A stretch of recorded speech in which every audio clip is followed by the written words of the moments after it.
اعوذ باللہ من الشیطان الرجیم بسم اللہ الرحمن الرحیم رب اشرح لی صدری ویسر لی امری واحلل عقدۃ من لسانی یفقہوا قولی ان اللہ وملائکتہ یصلون علی النبی یا ایھا الذین آمنوا صلوا علیہ وسلموا تسلیما اللہم صل علی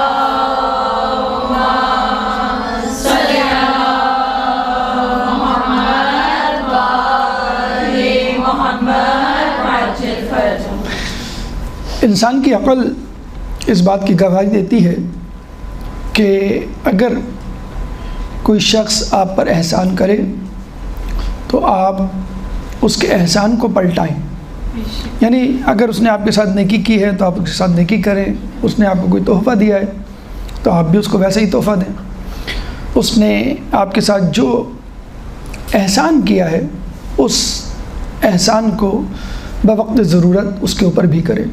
سورہ رحمان آیت نمبر 60 میں اللہ فرماتا ہے حل جزاء الاحسان الا الاحسان، کہ احسان کا بدلہ سوائے احسان کے اور کیا ہو سکتا ہے۔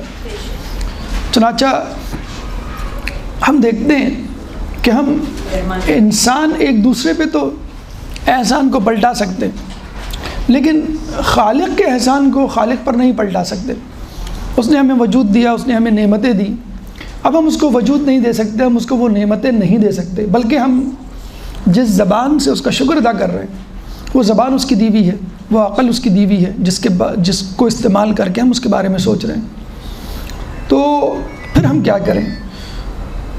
منیمم لیول پہ ہم کیا کر سکتے ہیں؟ ہم یہی کر سکتے ہیں کہ اس کی حمد و ثنا کریں، اس کی تعریف کریں اور اس کو خوش کریں اور ان کاموں سے اپنے آپ کو روکیں جن سے وہ ناراض ہوتا ہے، اور کم از کم یہ کام کریں کہ کچھ لمحے کچھ وقت اپنے روزمرہ کی زندگی سے نکال کر عبادت میں خرچ کریں اور اس سے اپنے رابطے کو مضبوط کریں، گفتگو کریں اس سے۔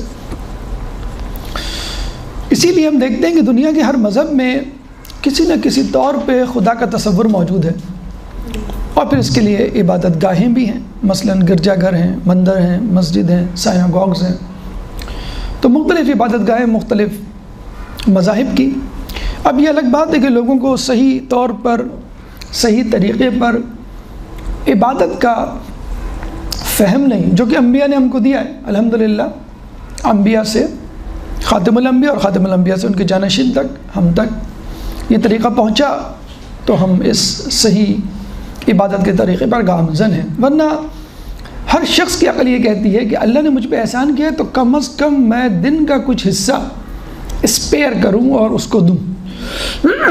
آج کل آپ نے دیکھا ہوگا میڈیٹیشن کے نام پر بھی ایک عمل عبادت کہہ لیجئے، سیکولر عبادت وجود میں آ چکی ہے کہ بھائی میڈیٹیشن کیا کرو 10 منٹ 15 منٹ، جو ہمارے یہاں عبادت ہے، جو ہمارے یہاں تفکر ہے، اسی کو وہ میڈیٹیشن کہتے ہیں۔ تو آج اسی عبادت کے حوالے سے آپ کے سامنے کچھ گفتگو رکھنی ہے، اور چونکہ 10 ربیع الثانی 11ویں امام کی ولادت ہے، چنانچہ ہماری گفتگو کا موضوع ہے امام حسن عسکری علیہ السلام اور عبادت۔ اللہم صلی علی محمد و آل محمد۔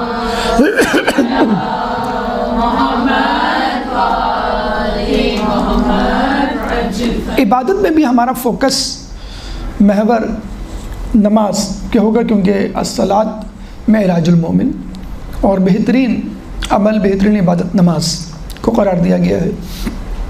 تو سب سے پہلے تو ہم اس کے معنی کو لے لیتے ہیں۔ کسی بھی موضوع پر گفتگو اور آشنائی علم حاصل کرنے سے پہلے اگر اس کے لفظ اور مفہوم کو سمجھ لیں ہم تو اس کو درک کرنے میں آسانی ہوتی ہے۔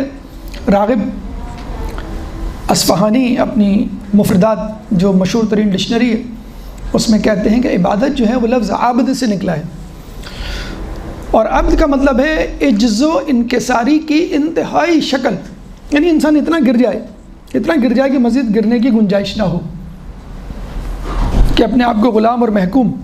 اس لیے کچھ لوگوں نے عبد کا مطلب غلام اور محکوم بھی لیا، یعنی جو حکم دیا جائے اس کو بجا لائے، جو کہا جائے منوعن اس پہ عمل کیا جائے، بے چون و چرا، یعنی پوچھا نہ جائے میں کیوں کروں۔ تو عجز و انکساری کی انتہائی شکل، محکوم غلام، ان کو کہا جاتا ہے عبد۔ عبادت وہ طریقہ کہ جس کے ذریعے آپ عبدیت حاصل کرتے ہیں۔ اصطلاحی معنی ہر وہ کام جو خدا کی خوشنودی کے لیے کیا جائے، نماز، روزہ، زکوٰۃ، حج، جہاد، جو کچھ بھی آپ کرتے ہیں خدا کے نام پر۔ اب یہاں بھی یہ بات طے ہو گئی کہ عبادت فقط ذکر و اذکار، حرکات و سکنات، چند مناسک ادا کرنے کا نام نہیں ہے، جیسے کہ نماز، روزہ، زکوٰۃ، حج میں ہم دیکھتے ہیں۔ ہر وہ کام جو قربتاً الی اللہ کی نیت سے ہو، مطلب آپ دوستوں میں بیٹھے تاکہ ان کو وقت دیں اور ان کو خوش کریں، کھانا کھلا رہے ہیں ان کو، اپنے گھر والوں کے ساتھ ہیں، یا آپ جو ہے وہ کوئی ایسی تفریح جس سے آپ کو راحت مل رہی ہے، سکون آ رہا ہے، حتیٰ کہ آپ کھانا کھا رہے ہیں، کلوا واشربوا ولا تسرفوا کی تفسیر بن کر، کھاؤ پیو اسراف نہ کرو، تو یہ بھی امر الہی کے مطابق۔ یا وجعلنا اللیل لباسا وجعلنا النہار معاشا، کہ اللہ تعالیٰ نے دن کو معاش اور رات کو آرام کے لیے قرار دیا، تو آپ یہ کر رہے ہیں، یہ بھی امر الہی۔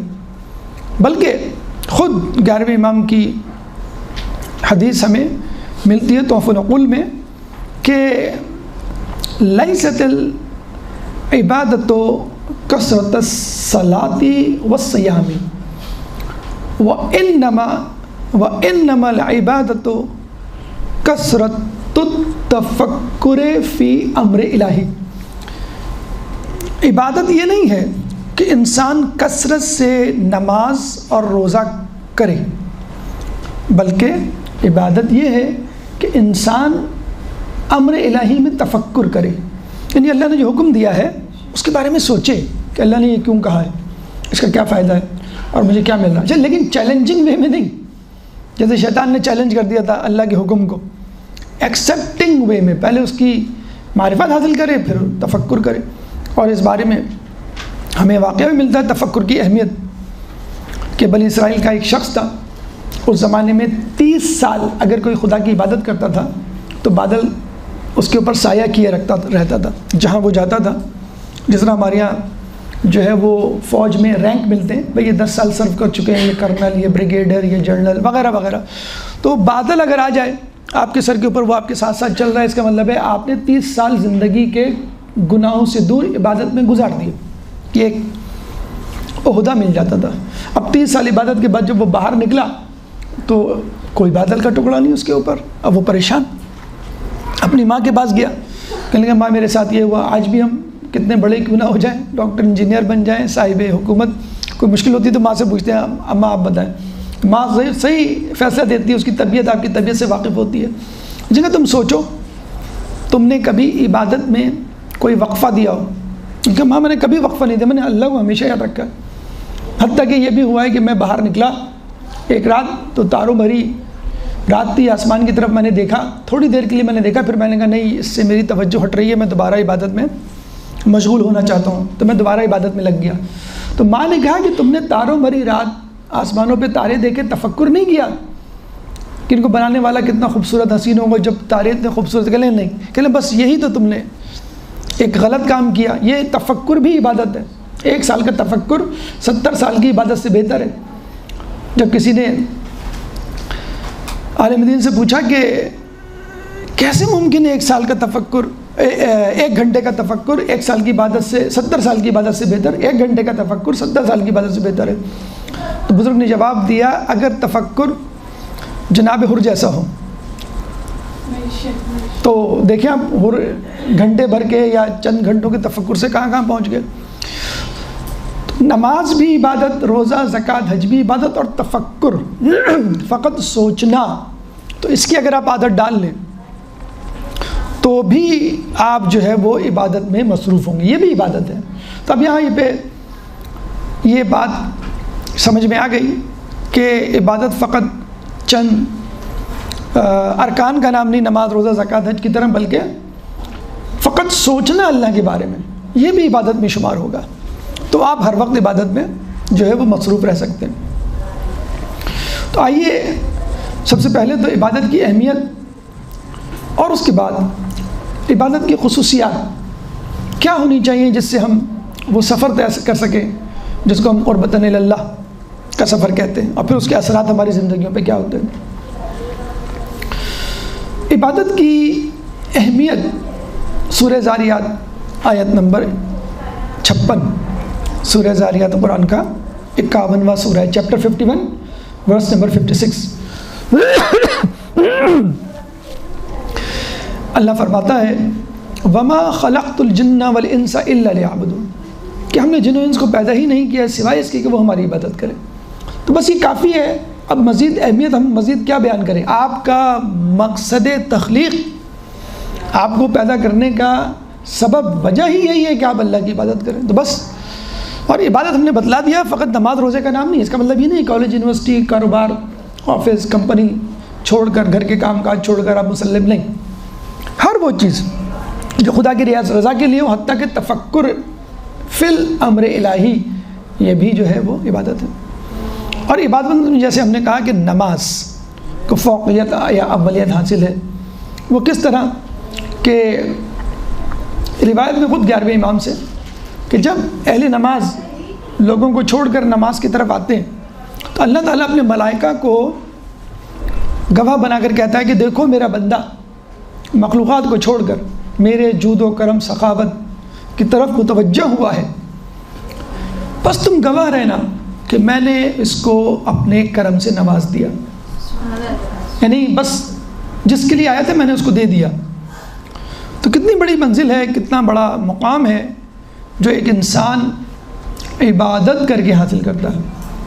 لیکن پھر ذہن میں یہی سوال آتا ہے کہ ہمیں وہ مقام کیوں نہیں حاصل ہوتا کہ جن کا تذکرہ آیات و روایات میں ہے، یا جس کا تذکرہ اس روایت میں ہے کہ اللہ کہتا ہے کہ یہ لوگوں کو چھوڑ کر میری طرف آیا، بس میں نے اس کو دے دیا۔ تو یعنی اللہ نے ہماری عبادت کو، ہماری نماز کو قبول کر لی، کیسے، کب ممکن ہے؟ تو اس کے لیے کچھ شرائط ہیں، کچھ کنڈیشنز ہیں، کچھ خصوصیات ہیں، اگر وہ اپنے اندر ہم پیدا کر لیں تو انشاءاللہ ہم اس حدیث کے مصداق ہو سکتے ہیں۔ تو آئیے ہم ان خصوصیات کو دیکھتے ہیں کہ وہ کیا خصوصیات ہیں جو ہم اپنے اندر پیدا کریں تو انشاءاللہ ہماری نماز، ہماری عبادت اللہ قبول کر لے گا۔ ایک درود پڑھتے ہیں محمد والے محمد۔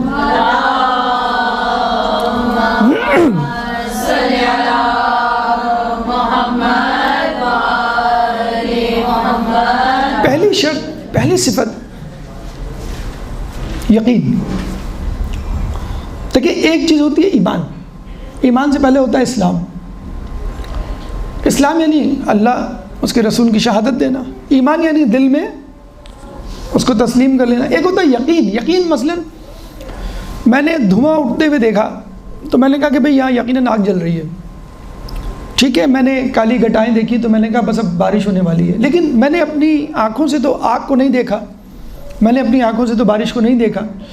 تو یقین یعنی 100% جیسے آپ اس جگہ موجود ہیں، جیسے یہ دیوار ہے، یہ چھت ہے، یہ سامنے ہماری چیزیں پڑی ہوئی ہیں، اسی طرح جنت، دوزخ، خدا، ملائکہ، جنات کو اپنے سامنے حاضر یا پیش پانا۔ یقین، اتنا یقین کہ اگر میں اللہ کی طرف جا رہا ہوں، اللہ کو پکاروں گا تو اللہ میری پکار کو سنے گا۔ وَإِذَا سَأَلَكَ عِبَادِي عَنِّي فَإِنِّي قَرِيبٌ أُجِيبُ دَعْوَةَ الدَّاعِ إِذَا دَعَانِ، سورہ بقرہ آیت نمبر 186، چیپٹر 2 ورس نمبر 186۔ اذا سألک عبادی عنی، جب تم سے میرے بندے میرے بارے میں سوال کریں، فإنی قریب، میں ان کے قریب ہوتا ہوں، اجیب، میں ان کی دعا کو قبول کرتا ہوں، اجیب دعوت الداعی، پکارنے والے کی پکار کو قبول کرتا ہوں، اذا دعان، جب وہ پکارتا ہے۔ تو اگر یہ آیت، اگر یہ یقین آپ کے اندر موجود ہے، اس آیت کے اندر موجود یقین آپ کے اندر ہے تو انشاءاللہ آپ جب پکاریں گے وہ آپ کو لبیک کہے گا۔ اور اس کے لیے پریکٹس، تمرین، تکرار، استقلال ضروری ہے۔ اگر آپ کے ہمیں پہلی مرتبہ میری نماز ایسی ہو جائے، بچہ جب پہلی مرتبہ لکھتا ہے تو غلط لکھتا ہے، جب کوئی کام ہوتا ہے پہلی مرتبہ غلط ہوتا ہے، تو اسٹیپ بائی اسٹیپ، مرحلہ وار وہ چیز بہتر ہوتی چلی جائے گی۔ اس لیے اللہ تعالیٰ ایک اور جگہ سورہ حجر آیت نمبر 99 چیپٹر 15 ورس نمبر 99 میں فرماتا ہے وَعْبُدْ رَبَّكَ حَتَّى يَأْتِيكَ الْيَقِينُ، اپنے رب کی عبادت کرو حتیٰ کہ تم یقین تک پہنچ جاؤ۔ کچھ لوگوں نے یقین کے آگے بریکٹ میں لکھا ہے موت، یعنی یا تو یقین تک پہنچ جاؤ یا پھر یقین حاصل کرتے کرتے مر جاؤ۔ یقین کے حصول کی کوشش میں اگر انسان مر جائے تو وہ یقین کا حامل سمجھا جائے گا۔ ہمارے ہاں کوشش کی اہمیت ہے، کامیابی کی اہمیت نہیں ہے، جبکہ دنیا کے امتحان میں کامیابی کی اہمیت، ڈگری کی امپورٹنس ہوتی ہے۔ آپ جا رہے ہیں، آپ کا پیپر بہت اچھا ہونے والا ہے، پوری تیاری ہے، خدا نخواستہ ایکسیڈنٹ ہو جاتا ہے یا امتحان سے پہلے بیمار پڑ، آپ کو ڈگری نہیں دی جائے گی کہ آپ نے کوشش کی۔ لیکن اللہ کیا کہہ رہا ہے؟ حتیٰ یأتیک الیقین، یعنی یقین حاصل کر لو یا مر جاؤ، کوئی بات نہیں، ہم والذین جاہدوا فینا لنہدینہم سبلنا، تو ہم ان کو راستہ دکھائیں گے جو جاہدو، جنہوں نے جد و جہد کی، دیٹس اٹ۔ کامیابی ضروری نہیں ہے، یہ تو بہت اچھا آپشن ہے آپ کے پاس، حتیٰ یأتیک الیقین، تو یقین حاصل کر لیں، چاہے یقین کے حصول میں موت آ جائے، آپ حاصل نہ کر سکیں، لیکن حصول یقین میں موت آئے۔ ان لوگوں کی طرح نہیں کہ جو منہ موڑے بیٹھے ہیں، جن کو یقین حاصل کرنے کا کوئی شوق نہیں، کوئی فکر نہیں، نماز پڑھی نہیں پڑھی، پڑھی بھی تو ٹھیک ہے، ہمیں کوئی ایسا وہ نہیں کہ یقین آئے نہیں آئے۔ ایسے لوگ جو یقین حاصل کیے بغیر یا اس کی جستجو میں مبتلا ہوئے بغیر دنیا سے چلے جاتے ہیں، ان کا حشر کیا ہوگا؟ سورہ طٰہٰ آیت نمبر 125، سورہ طٰہٰ قرآن کا 20واں سورہ ہے، چیپٹر 20 ورس نمبر 125، کہ کچھ لوگ قیامت کے دن اندھے اٹھائے جائیں گے تو وہ اللہ سے کہیں گے رب قال ربی حشرتنی اعمیٰ وقد کنت بصیرا، اے اللہ کیا ہو گیا، ہم روز محشر بلائنڈ، اندھے ہیں، نابینا ہیں، حتیٰ جبکہ ہم دنیا میں تو دیکھتے تھے۔ تو اللہ کہے گا کہ تم نے دنیا میں میری آیتوں سے منہ موڑا اور مجھ کو صرف نظر کیا، اگنور کیا، آج میں تم سے صرف نظر کروں گا۔ چنانچہ وہ آپ اپنے گھر میں تھوڑی دیر کے لیے سوچیں، لائٹ چلی جائے، لوڈ شیڈنگ ایک دم سے، تمام لائٹس آف، تو آپ گھبرا جاتے ہیں، وحشت ہوتی ہے کہ بھئی لائٹ جلاؤ، لائٹ جلاؤ۔ آکسیجن موجود ہے، کھانا پینا سب موجود ہے، لائٹ موجود نہیں ہوتی، تو آپ اندازہ لگائیں روز محشر، نفسی نفسی کا دور، اور آپ جو ہے وہ بلائنڈ، کتنی مطلب بازار میں اگر آپ کو نظر نہ آئے تو آپ کیسے پریشان ہو جاتے ہیں، کسی شاپنگ مال میں چلے جائیں، وہاں لائٹ چلی جائے، نظر نہ آئے۔ تو کچھ لوگ کہیں گے کہ ہم اندھے کیوں؟ ان کو کہا کہ تم نے اگنور کیا، ہمیں صرف نظر کیا ہمارے آیت سے، تم نے منہ موڑا، آج ہم تم کو۔ تو امام کے مطابق اس سے پہلے کہ آپ کی آنکھیں بند ہو، آپ آنکھیں کھول لیں۔ اور امام نے کہا یہاں بصارت سے مراد بصیرت ہے، بصارت یعنی آنکھوں کا دیکھنا، بصیرت یعنی دل کی آنکھوں کا کھل جانا، اصل چیز ہے بصیرت۔ دنیا میں بہت سارے لوگ ہیں، ایجوکیٹڈ لوگ ہیں، خوشحال ہیں، عقل والے ہیں، لیکن ان کی عقل پر پردہ پڑا ہوا ہے یا وہ دین سے منہ موڑے ہوئے ہیں۔ تو یہ وہی اندھے لوگ ہیں جو قیامت میں اندھے اٹھائے جائیں گے۔ تو پہلی خصوصیت، پہلی شرط عبادت کو مقبول بنانے کی یقین، جو کہ ایمان سے بھی افضل ہے۔ روایتوں کے مطابق ایمان سے افضل یقین ہے۔ ایمان یعنی آپ کو خدا پہ یقین ہے، خدا پہ ایمان ہے، جی ہاں، جنت دوزخ میں ایمان ہے، جی ہاں، لیکن ویسا ایمان ہے جیسے کہ ابھی جنت دوزخ آپ کے سامنے ہے؟ نہیں، ویسا نہیں ہے۔ اگر ویسا ہوتا تو پھر ہم گناہ ہی نہ کریں، اگر ایسا ایمان ہو تو اس کو ہم کہتے ہیں یقین، کہ آپ اپنے سامنے ان چیزوں کو حاضر پا رہے ہیں جن کے بارے میں آپ ذہن میں سوچ رہے ہیں۔ تو پہلی چیز، پہلا اسٹیپ جو ہے وہ یقین۔ نمبر 2، یقین کے بعد جو چیز آتی ہے وہ ہے آزادی۔ کس چیز سے آزادی؟ دنیا کے تمام بکھیڑوں، جھمیلوں، زنجیروں، قیود اور پابندی سے آزادی، تاکہ آپ خدا کی طرف متوجہ ہو سکیں۔ دیکھیں اس کی مثال ہم آپ کو دیتے ہیں۔ واجب مجبوری ہے، وہ تو پڑھنا ہی پڑھنا ہے، لیکن نوافل آپشنل ہے۔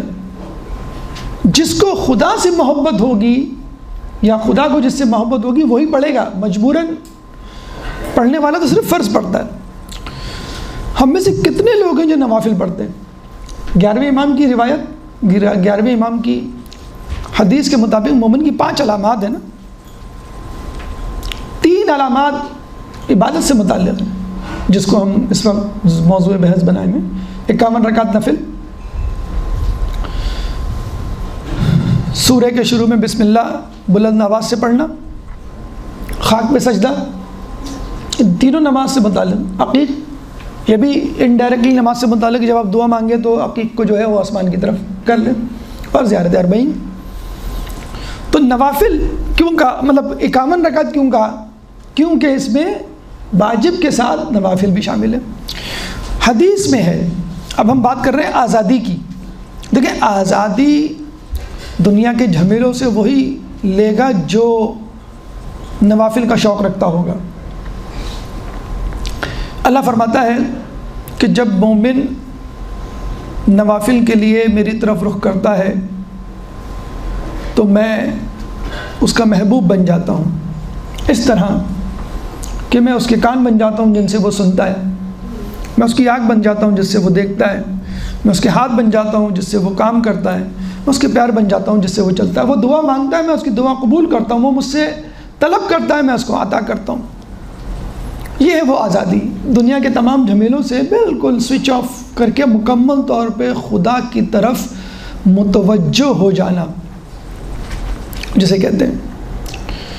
اور یہ وہی شخص کر سکتا ہے، یعنی نوافل کی ہم بات کر رہے ہیں، نوافل کے ذریعے آدمی جو ہے وہ خدا کی طرف متوجہ ہوتا ہے اور آزاد ہو جاتا ہے تمام چیزوں سے مکمل طور پہ اللہ کی طرف۔ بلکہ ہم تو یہ کہیں گے ایسا شخص تو دنیا میں رہتے ہوئے بھی لوگوں میں محفل جمانے کے باوجود اللہ کی یاد میں کھویا رہتا ہے۔ روایت امام ہے کہ من انس باللہ استوحش من الناس، جس کو اللہ سے انسیت ہو گئی وہ لوگوں سے وحشت محسوس کرتا ہے۔ حقیقت ہے، اکثر ہوتا ہے دینداروں کے ساتھ، آپ کے ساتھ بھی ہوتا ہوگا کہ جب اسپیشلی جب ہم شادی بیاہ کی سالگرہ یا اس قسم کی محفلوں جتوں میں لہو و لعب یا گناہوں کا امکان ہوتا ہے تو ہمیں وحشت ہو رہی ہوتی ہے آس پاس کے ماحول سے، ہمیں وحشت ہو رہی ہوتی ہے لوگوں سے یا غیبتوں سے جو وہ کر رہے ہوتے ہیں یا فضولیات سے، لہو و لعب، دنیا مادیت پرستی کی باتیں ہیں۔ کسی نے دین کی بات شروع کی تو آپ متوجہ ہو جاتے ہیں، آپ خوش ہو جاتے ہیں، بھائی چلو کوئی تو ملا ہمیں۔ آپ فکر کرتے ہیں کہ بھائی جلدی سے میں، رات کو لوگ دیر سے سوتے ہیں تو فکر ہوتی ہے، صبح تک جاگتے رہتے ہیں کہ فجر کی نماز قضا نہ ہو جائے، رات کو نیند نہیں آتی۔ تو یہ وہ لوگ ہیں استوحش من الناس من انس باللہ، جس کو اللہ سے انسیت ہو جائے وہ لوگوں سے وحشت محسوس کرتا ہے۔ یہ ہے وہ منزل کہ آدمی کہتا ہے کہ اب میں آزاد ہو گیا دنیا سے، دنیا والوں سے، مادیت پرستی سے، حب دنیا سے۔ اور دیکھیں، ضروری نہیں ہے کہ آپ فقط نماز ہی پڑھیں اور نماز سے ہی اللہ سے کلام ہو۔ ٹھیک ہے، روایت میں ہے کہ جب میں اللہ سے گفتگو کرنا چاہتا ہوں تو نماز پڑھتا ہوں، اور جب میں چاہتا ہوں اللہ مجھ سے گفتگو کرے تو میں قرآن پڑھتا ہوں۔ اس کے علاوہ بھی طریقہ ہے بڑا انٹرسٹنگ، آپ سنیں گے تو آپ بھی حیران ہوں گے۔ شہید کی ڈائری میں پڑھ رہا تھا، ایک شہید کی ایک زمانے میں ڈائری لکھنے کا لوگوں کو شوق ہوتا تھا، آج کل تو ڈائری کا رواج ہی ختم ہو گیا، لکھیں تو کیا لکھیں، لوگ پڑھیں گے تو شرمندگی ہمیں ہوگی بعد میں۔ تو شہید کی ڈائری میں لکھا تھا، یعنی شہید اپنا روز کا روٹین رکھتے ہوئے کہہ رہا ہے، یا اللہ آج میرا کوئی کام کرنے کا جی نہیں چاہ رہا۔ ہوتا ہے نا، ہمارے ساتھ بھی ہوتا ہے، بلکہ نماز پڑھنے کا بھی جی نہیں چاہ رہا۔ ہم لوگ بعض لوگ کہتے ہیں نا، غصہ آ رہا ہوتا ہے کہ اللہ بس اتنی عرصے سے میں نماز پڑھ رہا ہوں، میری اتنی سی خواہش تو نے نہیں پوری کی۔ تو شہید کہتا ہے مصلی پہ بیٹھ کے، اللہ آج میرا کوئی کام کرنے کو جی نہیں چاہ رہا، میرا نماز بھی پڑھنے کو جی نہیں چاہ رہا، بس تجھ سے باتیں کرنے کا جی چاہ رہا ہے۔ دیکھیں، یہ ہے محبت، نماز پڑھنے کا جی نہیں چاہ رہا، ٹھیک ہے، لیکن تجھ سے باتیں کرنے کا جی چاہ رہا ہے، اور پھر وہ اپنی باتیں۔ اچھا، یہ ہم نے جب پڑھا تو ہمیں بھی عجیب سا لگا، یہ کیا عجیب بات ہے۔ حسن نصر اللہ کی ایک ویڈیو بڑی وائرل ہوئی تھی 2-4 منٹ کی، تو انہوں نے بھی اسی طرح کا جسے کہتے ہیں کہ اندیا دیا کہ جب آپ پریشان ہوں آپ کو سمجھ میں نہ آئے. ہوتا ہے بعض وقت ڈپریشن جیسا، ایک پریشانی جیسی عجیب سی کیفیت ہوتی ہے، اور بعض وقت تو پتہ بھی نہیں ہوتا یہ کیوں ہو رہا ہے. اچھا یہ بھی علامت ہے. کچھ لوگ کہتے ہیں کہ اگر آپ سے دن میں کوئی گناہ ہو جائے نا تو دل مقدر سیاہ بھاری ہوتا ہے اور آپ پریشان ہوتے ہیں کیا مسئلہ ہے. کسی کی کوئی نماز رہ جائے تو وہ پریشان ہوتا ہے کیا مسئلہ کیا ہے، دل کیوں بھاری. پتہ چلتا ہے وہ نماز رہ گئی جس کو ہم نے نہیں پڑھا، یا کسی کو کچھ کہہ دیا، کوئی گناہ کر دیا. تو وہ میں پڑھ رہا تھا، سن رہا تھا حضرت نصر اللہ، تو وہی کہتے ہیں کہ کبھی آپ کا دل پریشان ہو اور کنفیوز ہو میں کیا کروں، کچھ سمجھ میں نہیں آ رہا، تو آپ مصلی پہ بیٹھ جائیں، کمرہ بند کر لیں اور بس اللہ تعالیٰ سے گفتگو کریں، باتیں کریں، جیسے اپنی زبان میں، اردو زبان میں، انگلش میں، فارسی میں، عربی، جو آپ کی زبان ہے. اللہ یہ ہو گیا، یہ بالکل اسی طرح جیسے آپ فون پہ کسی سے کہتے ہیں. جب آپ فون پہ کسی کو کہیں گے تو وہ غیبت ہو جائے گی کہ بھئی فلاں فلاں نے یہ کہہ دیا. آپ اللہ سے کہیں، وہ تو غیبت نہیں ہوگی نا کہ اللہ میری ماں نے یہ کہہ دیا حالانکہ ایسا نہیں ہے، میری ساس نے کہہ دیا ایسا نہیں ہے، میرے دوست نے ایسا کہہ دیا حالانکہ میں کیا کروں. آپ دیکھیے گا اللہ تعالیٰ آپ کے دل میں الہام کرے گا. ایک ہوتا ہے وحی اور ایک ہوتا ہے الہام. وحی تو جبرائیل علیہ السلام کے ذریعے انبیاء پہ، الہام یہ ہوتا ہے اللہ تعالیٰ آپ کے دل میں کوئی بات انڈیل دیتا ہے، القا کر دیتا ہے. جیسے ہم کہتے ہیں دعاؤں میں، استخارہ کی دعاؤں میں بھی آتا ہے کہ اللہ اگر یہ کام میرے لیے بہتر ہے تو میرے دل کو اس طرف مائل کر دے، یا اگر صحیح نہیں ہے تو متنفر کر دے، مجھے سے دور کر دے. تو اللہ تعالیٰ الہام کر دے گا، نہیں تم جو سمجھ رہے ہو ایسا نہیں ہے، یہ بدگمانی ہے، ایسے شخص نے تمہاری بہتری کے لیے کہا تھا. اور آپ دیکھیے گا کچھ دیر کے بعد وہ بدگمانی دور ہو جاتی ہے. تو کچھ نہ ہو تو کبھی ویسے بیٹھ جائیں. اسپیشلی بہترین وقت تو فجر سے پہلے کا نماز شب. ویسے بھی یہ آپ آج سے کرنے کی کوشش کریں. نماز پڑھنے کے بعد ویسے ہی آپ ایک منٹ، ہمارا تو مسئلہ ہے کہ ہم تسبیح فاطمہ کے لیے نہیں بیٹھتے، ایک دم سے اچھلتے ہیں جیسے پتنی اسپرنگ کی طرح. تو جب آپ زیارت یا جو بھی پڑھنی، بلکہ زیارت سے پہلے شاید آپ وہیں بیٹھ جائیں جہاں بیٹھے ہوئے، اور بس آپ سوچیں یا ویسے ہی گفتگو کریں. ہمیں تو دعائیں بھی ایسی ہوتی ہیں، رٹی رٹائی دعا ہوتی ہیں، ذکر اذکار جو بھی ہے، اللہ سے باتیں کریں. جو بھی دن کی روٹین ہے یا کوئی ایسا مسئلہ جو آپ اپنے دوست سے کرتے ہیں واٹس ایپ پہ یا دو بدو، اللہ سے باتیں کریں. تو آپ دیکھیے گا اللہ تعالیٰ ایک آپ کو الہام کرے گا، ایک سکون کی کیفیت جس بے کلی اور پریشانی سے آپ گزر رہے ہیں وہ آپ کو دے گا. تو کہنے کا مقصد ہے آزادی نمبر 2، کہ جس میں آپ دنیا کے جھمیلوں سے، پریشانیوں سے یا لوگوں سے تعلق توڑ کے مکمل طور پہ خدا کی طرف متوجہ ہو جاتے ہیں. بالکل ایسی ہے کہ آپ دکان پہ جاتے ہیں، دکاندار آپ سے کہتا ہے جی جناب آپ کو کیا چاہیے. جب وہ آپ سے کہتا ہے اور آپ ادھر ادھر دیکھنے لگتے ہیں، اتنی دیر میں کوئی اور کسٹمر آ جاتا ہے، وہ اس کی طرف چلا جاتا ہے. تو خدا کے ساتھ تو ایسا نہیں ہے، لیکن ہم کسی حد تک یہ کہہ سکتے ہیں اللہ آپ کی طرف متوجہ اور آپ اس کی طرف متوجہ نہیں ہیں. خصوصی طور پہ نماز شب کے لیے کہا گیا ہے کہ آپ بالکل اس کی طرف اٹینٹیو رہیں. تیسری خصوصیت جو کہا گیا ہے کہ شرط ہونی چاہیے جس سے آپ کو وہ عبادت، اس عبادت کی لذت محسوس ہوگی جو کہ اللہ کے تلیاں اللہ کے ہاں مطلوب ہے، وہ ہے اولیت، یعنی فوقیت دینا، ترجیح دینا. کس کو؟ نماز کو، عبادت کو. کہ جیسی نماز کا وقت ہو آپ جو ہے وہ نماز کی طرف رجوع کریں، اس کی طرف بھاگیں. اور 11ویں امام کی سیرت بھی ہمیں ملتا ہے، وہ لکھ رہے تھے قلم سے کچھ، ایک دم سے نماز کا وقت ہوا، آپ نے فوراً قلم کو وہاں رکھا اور اندر چلے گئے. وقت شہادت اپنے نوکر سے کہا کہ مجھے غلام سے کہ مجھے جوشاندہ لا دو. کچھ دیر پہلے وہ جوشاندہ جیسی لے کر آیا، نماز کا وقت ہو گیا. تو امام نے کہا نہیں مجھے وضو کا پانی لاؤ. ہمارے سامنے اگر چائے رکھی جائے اور نماز کا وقت ہو جائے تو ہم کہیں گے ابھی نہیں، چائے ٹھنڈی ہو جائے گی. ہم جو ہے تو اور پھر نماز پڑھی اور جوشاندہ پیے بغیر جو ہے اس دار فانی سے کوچ کر گئے.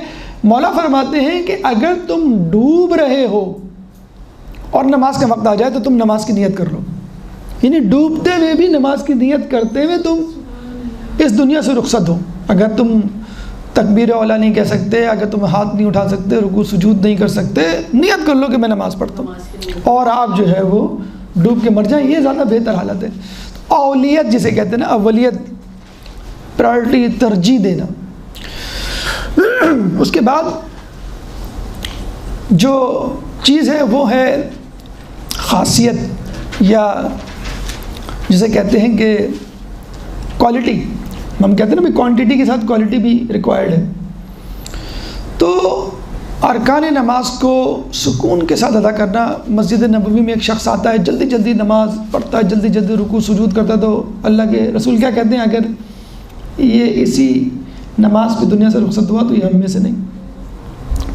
ایک شخص رسول کے پاس آتا ہے، رسول کو دیکھتا ہے کہ وہ گھر کی تعمیر کر رہے ہیں، تو وہ کہتا ہے کہ میں مزدور ہوں اور گھر بناتا ہوں، آپ کا بھی گھر بنا دیتا ہوں، آپ کی مدد کر دیتا ہوں۔ رسول نے کہا ٹھیک ہے کر دو۔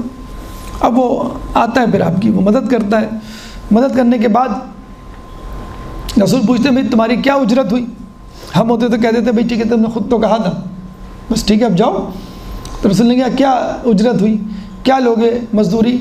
تو اس نے کہا بڑا اچھا موقع ہے، رسول تو سب کچھ دے سکتے ہیں، مجھے جنت میں گھر چاہیے۔ رسول سے کہا ویسے وہ ایک عورت تھی نا موسیٰ علیہ السلام کے زمانے میں، تو اس کے ساتھ بھی کچھ ایسے ہی تھا مسئلہ، کوئی احسان کیا تو موسیٰ علیہ السلام نے کہا کہ آپ کا پڑوس چاہیے، تو بہرحال ان کو دینا پڑا۔ تو رسول نے بھی کہا ٹھیک ہے۔ رسول نے پہلے دیکھا اس کو، مسکرائے، میں نے بڑی بڑھیا چیز مانگی تم نے، اور کہا کہ ٹھیک ہے جنت میں تمہارا گھر ہوا ہے، لیکن کیا کہا؟ لیکن تم کو طولانی سجدے کے ذریعے ہماری مدد کرنی ہوگی۔ یعنی ایک چیز جو مزید ابھی کنڈیشنل ہے، مشروط ہے، وہ ہے طولانی سجدے۔ تو قیام، رکوع، تشہد، سجدے سکون سے طولانی ہو، لیکن خصوصی طور پہ سجدے کا جو ہے وہ طولانی سجدے، یہ بہت اہمیت کا حامل ہے۔ اور ابھی آپ نے سنا 11ویں امام کی روایت کہ خاک پہ سجدہ، فقط سجدہ نہیں، یعنی خاک پہ طولانی سجدہ۔ اور خاک پہ سجدے کی آپ کو معلوم ہے اہمیت اور حیثیت کیا ہے، کہ ہم عقل کو جو دنیا کی اہم ترین برترین شے ہے اس کو خاک، جو کم ترین شے ہے، حقیر ترین شے ہے، اس پہ رکھتے ہیں۔ اور اب تو میڈیکل سائنس بھی کہتی ہے کہ جب آپ خاک یا زمین پر اپنی پیشانی کو ٹیکتے ہیں تو جسم میں جو اضافی چارجز ہوتے ہیں وہ ارتھ ہو جاتے ہیں۔ ہمارے باڈی میں سیلز ہوتے ہیں 100 ٹریلین سیلز، نگیٹو چارجز اندر ہوتے ہیں، پازیٹیو چارجز باہر ہوتے ہیں۔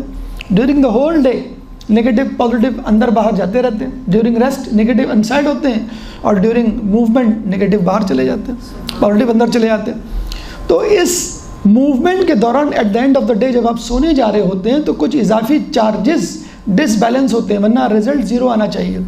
باہر پازیٹیو اندر نگیٹو دونوں کا سم اپ زیرو ہونا چاہیے، لیکن بہرحال انسان جب حرکت کرتا ہے تو ایگزیکٹلی وہ رزلٹ نہیں آتا زیرو والا۔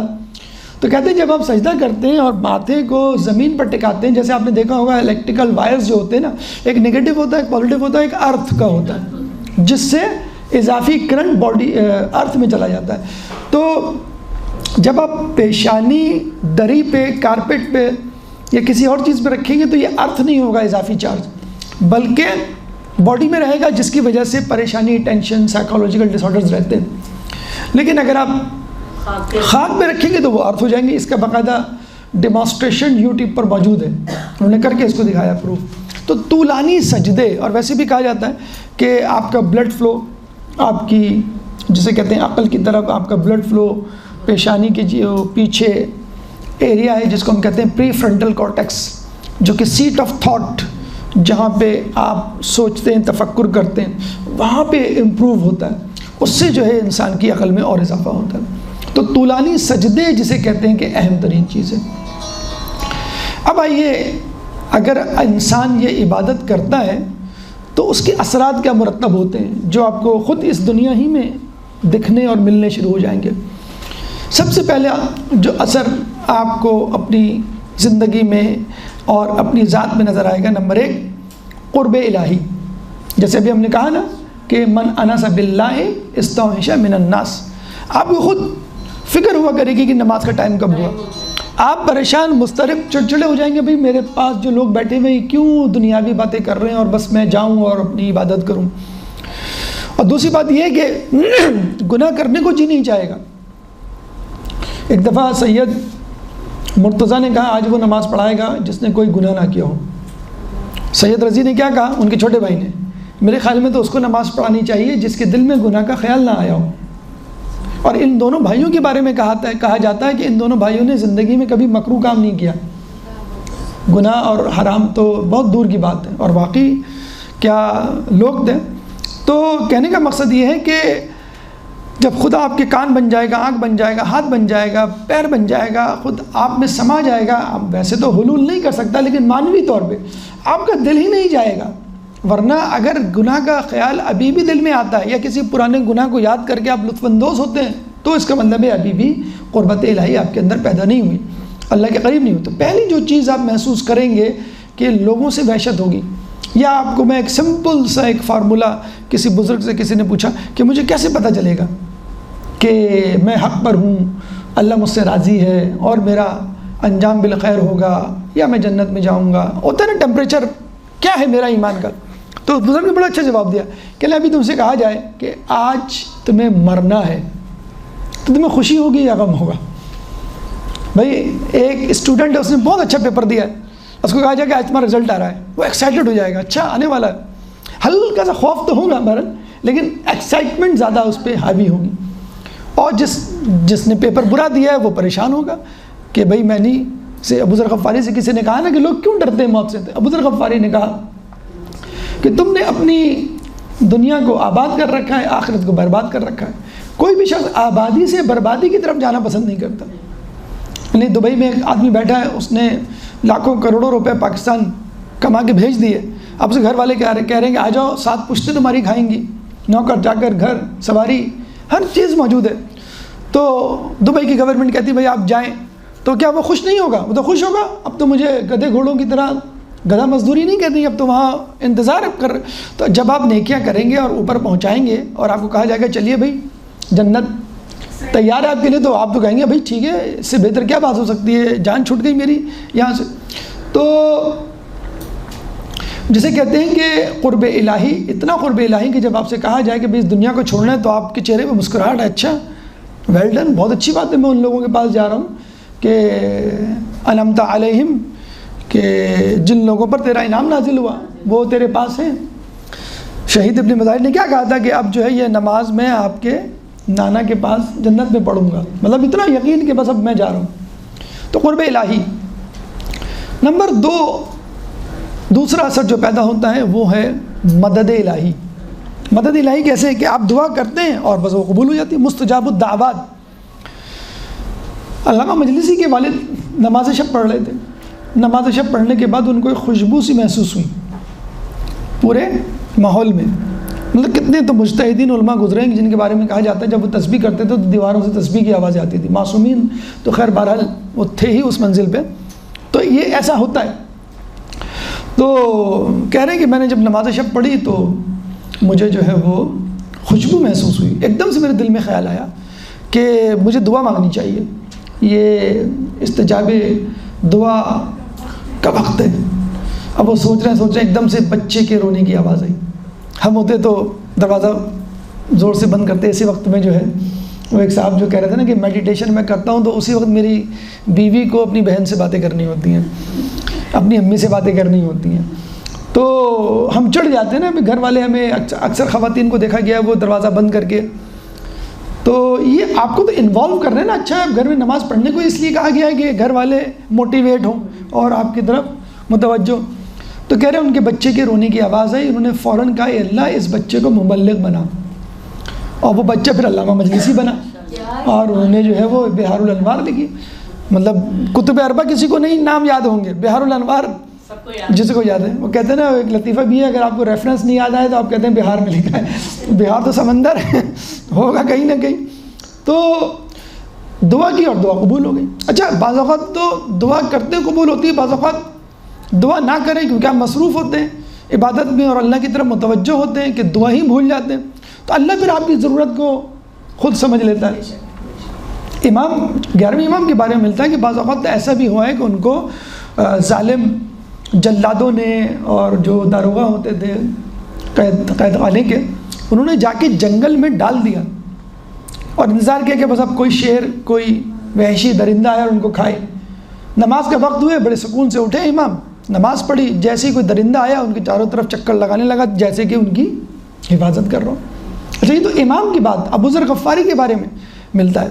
ابو ذر غفاری کے بارے میں ملتا ہے کہ وہ اولین ایمان لانے والوں میں شامل تھے اور بڑے فخر سے کہا کرتے تھے کہ تم تو رسول اللہ کہتے ہو یا رسول اللہ، اور میں کہتا ہوں یا حبیبی، یار، جیسے اردو میں کہتے ہیں نا یار۔ ان کے ہم عمر بھی تھے، اولین بھی تھے اور بڑے فری تھے رسول اللہ سے، تو کہتے تھے کہ یا رسول اللہ میں یا حبیبی میں جو ہوں مدینے سے باہر میری وہ ہے رہائش، وہاں میرا فارم ہے، بھیڑ بکریاں ہیں، لیکن میرا جی نہیں چاہتا وہاں جانے کے. وہی نا من انس باللہ استعشا من الناس، وہ تو بھیڑ تھے. تو میں کیا کروں، میں چاہتا ہوں آپ کے ساتھ رہوں. تو رسول نے کہا نہیں کوئی بات نہیں، تم کبھی کبھی آ جائے کرو، لیکن تم اپنے فارم پر اپنے گھر پہ جا کر رہائش اختیار کرو. تو یہ بیچارے چاروں ناچار چلے گئے. یہ نماز پڑھ رہے تھے، نماز پڑھتے ہوئے ایک دم سے بھیڑیا آیا. اب یہ سوچ رہے ہیں میں نماز پڑھوں کہ بھیڑیے کو. ہمارا تو یہ کہ نماز پڑھنے کھڑے ہوں، ڈرامہ شروع ہو جائے، پروگرام آ جائے، T20 کا میچ شروع ہو جائے تو جلدی سے. تو اب یہ سوچ رہے تھے، انہوں نے کہا کہ نہیں مجھے نماز کنٹینیو کرنی ہے. کہتے ہیں اسی وقت ایک شیر آیا، اس نے بھیڑیے کو کھا لیا اور پھر فصیح عربی زبان میں کہا کہ آپ فکر نہ کریں، نماز کنٹینیو کریں، میں حفاظت کر رہا ہوں. کہتے ہیں کہ جب انہوں نے آگے رسول کو یہ واقعہ سنایا تو کچھ منافق ناراض ہوئے، کہا یہ جھوٹ بول رہے ہیں. تو ابو ذر نے کہا تم خود آ جاؤ میرے ساتھ. تو وہ گئے، انہوں نے اپنی آنکھوں سے دیکھا کہ ہاں بھائی ابو ذر. تو کبھی تو آپ دعا مانگیں گے تو قبول ہوگی، کبھی آپ دعا نہیں بھی مانگیں تو اللہ تعالیٰ اس طرح کام بنا دے گا. وہ ہم 11ویں امام کے بارے میں ملتا ہے نا کہ وہ لکھ رہے تھے، لکھتے لکھتے اندر چلے گئے، واپس آئے تو 2-4 صفحے قلم واز کنٹینیو. وہ شاید میں نے پہلے ہی بتایا، ہمارا ایک اسٹوڈنٹ کو ہم نے واقعہ سنایا تو اس نے دوسرے دن آ کے کہا سر یہ روایت غلط ہے. ہم نے کہا کیسے غلط ہے؟ کہنے سر وہ کل ہوم ورک ملا تھا ہم کو اور ہم نے ہوم ورک شروع کیا، نماز کا وقت ہوا. میں نے کہا بھائی آپ کا ٹائم وہ تو نہیں تھا. کہنے لگے سر وہ ہوم ورک زیادہ ملا تھا تو ہم نے سوچا امام کی روایت پہ عمل کریں. جیسی نماز کا وقت شروع ہوا اسی وقت ہم کھول کے بیٹھ گئے اور فوراً ہارا، قلم چھوڑا، کرنٹ لگا ہو جیسے. اندر چلے گا، بڑی لمبی نماز پڑھی کہ ہوم ورک کمپلیٹ ہو چکا ہوگا. جب واپس آئے تو قلم وہیں پڑا ہوا ہے اور پہلے ہی ایکسرسائز، پہلا سم جو ہم نے لکھا تھا وہ اس سے آگے بڑھا ہی نہیں. تو ہم نے اس کو کہا جب آپ کی نماز امام حسن عسکری علیہ السلام جیسی ہو جائے گی اس وقت آپ کا قلم چلنا شروع ہوگا. تو کہنے کا مقصد یہ ہے کہ کبھی آپ دعا مانگیں گے تو قبول ہوگی، کبھی آپ دعا نہیں بھی مانگیں گے تو بھی. اور یہ حقیقت ہے، ان تنصروا اللہ ینصرکم، تم اللہ کی مدد کرو اللہ تمہاری مدد کرے گا. آپ بس یہ دعا بھی کر لینا، اے اللہ میں تیرا کام کر رہا ہوں، کر رہی ہوں، دین کا کام جیسے کچھ لوگ لگے ہوئے ہوتے ہیں، تو میرا کام کر دے. تو کوئی ایسی چیز میرے اوپر مسلط نہ کر کہ جس سے دین پر عمل کرنا مشکل ہو جائے. بس سب سے اہم کام، سب سے اچھا. اس میں کیا ہوتا ہے کہ بعض اوقات پیسہ، مثلا لوگ پیسے کی دعا کرتے ہیں لیکن پیسہ اتنا ہو جاتا ہے کہ اس پیسے سے جو چیزیں آ رہی ہوتی ہیں، گھر، گاڑی، سواری، فرنیچر، اس میں آدمی اتنا مشغول ہوتا ہے کہ آدمی جو ہے وہ دینداری جو ہے یا نماز جو ہے وہ بھول جاتا ہے.